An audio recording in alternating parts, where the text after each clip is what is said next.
सीधे चालक से विद्युत धारा प्रवाहित होने के कारण जो चुंबकीय क्षेत्र उत्पन्न होता है सीधे चालक से, है ना। अब चालक कैसा है? सीधा है। अभी अभी एक डायग्राम बना के समझाएंगे, पहले इसको समझना। सीधे चालक से विद्युत धारा प्रवाहित होने के कारण जो चुंबकीय क्षेत्र उत्पन्न होता है, चुंबकीय क्षेत्र चालक के हर बिंदु पर सेकेंडरी विद्युत द्वारा दर्शाया जा सकता है। इस पॉइंट को याद रखना, सेकेंडरी विद्युत द्वारा दर्शाया जा सकता है, ठीक है।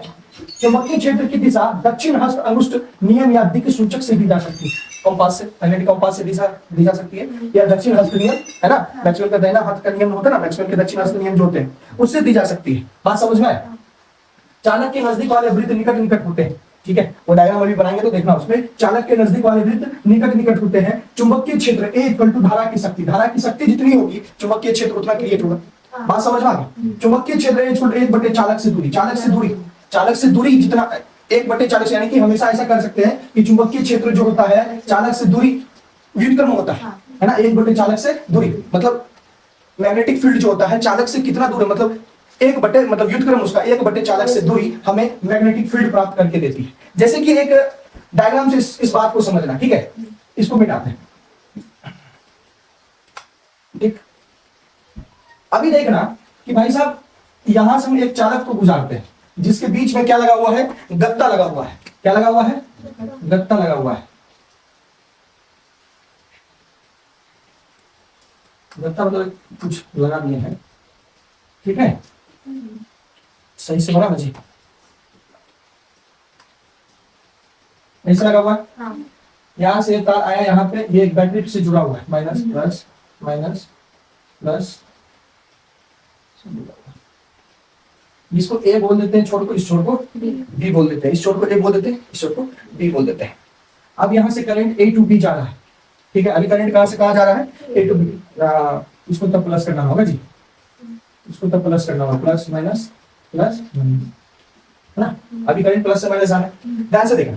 अब इस पे क्या रखा हुआ है कि हम कुछ ऐसा कण रख देते हैं जो हमें क्या प्राप्त करके देगी, हमें यह अनुभव करके देगी कि ये चुंबकीय क्षेत्र उत्पन्न करता है।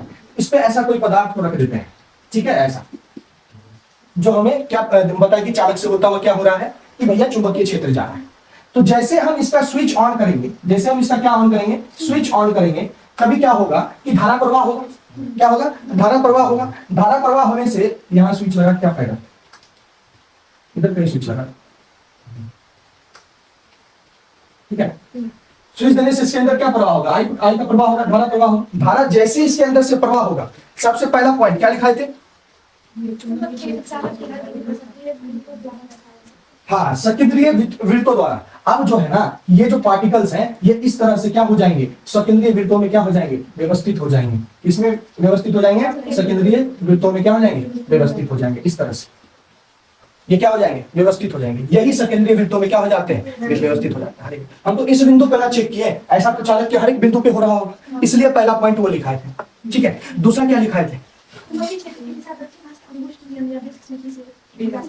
तो मैक्सवेल का दाहिना हाथ का नियम पढ़ेंगे तो वहां भी समझ जाएंगे कि मैग्नेटिक फील्ड का जो दिशा होता है वो कैसा होता है। जब करंट इधर से ऐसे जा रहा है ना, तभी हम मान लेते हैं कि चुंबकीय क्षेत्र की दिशा इसके अपोजिट ऐसे जा रही है ना। ऐसे निकल के ऐसे जा रही है, फिर ऐसे निकल के ऐसे जा रही है, फिर ऐसे निकल के ऐसे जा रही है। लेकिन अब हम क्या करते हैं कि धारा का दिशा बदल देते हैं। धारा का दिशा क्या कर देते हैं? बदल देते हैं। धारा का दिशा हम लोग बदल देंगे, यहाँ माइनस, यहाँ प्लस, माइनस। अब करंट इधर से आ रही है, बोलो। अब करंट इधर से आ रही है,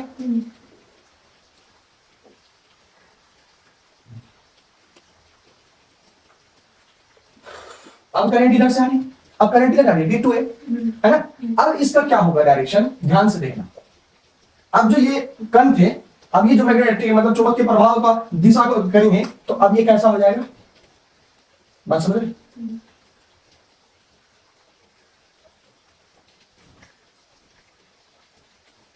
अब इसका दिशा ऐसा हो जाएगा, पहले जो दिशा था उसके अपोजिट।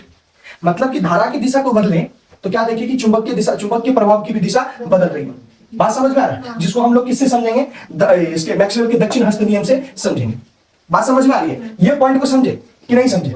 जब हमारा ए टू बी करंट जा रहा था तभी हम लोग क्या देखे थे कि हमारा जो ये सेकेंडरी वृत्तों में बना था, यहाँ पे कण जो है वो व्यवस्थित हो गया था। तो ऐसे गत्ते पे छिड़क दिए थे कुछ ऐसा लौकन जिसमें हम देखेंगे कि चुंबकीय का इसमें कुछ असर पड़ता है। हम तो ये जानते हैं किसी चालक में धारा का प्रवाह होता है तो उसमें एक क्षेत्र उत्पन्न होता है जिसको चुंबकीय क्षेत्र कहते हैं, ये तो हम लोगों को मालूम है। तो हम लोग क्या किया, इस पे गत्ता पे छिड़क दिया और बिजली को पास किया। अब इस चालक के अंदर धारा प्रवाह हो रहा है, इसका मतलब इसके बाजू में चुंबकीय प्रभाव उत्पन्न होगा, इलेक्ट्रोमैग्नेटिक का प्रभाव उत्पन्न होगा।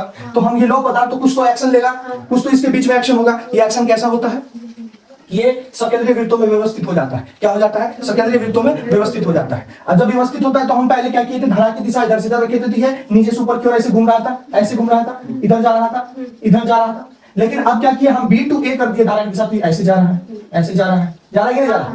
बात समझ में आ गया? तो ये भाई साहब क्या होता है, कैसे होता है, इसको हम लोग समझेंगे मैक्सवेल के दक्षिण हस्त नियम के द्वारा। बात समझ में आ रही है? ठीक है, चलो।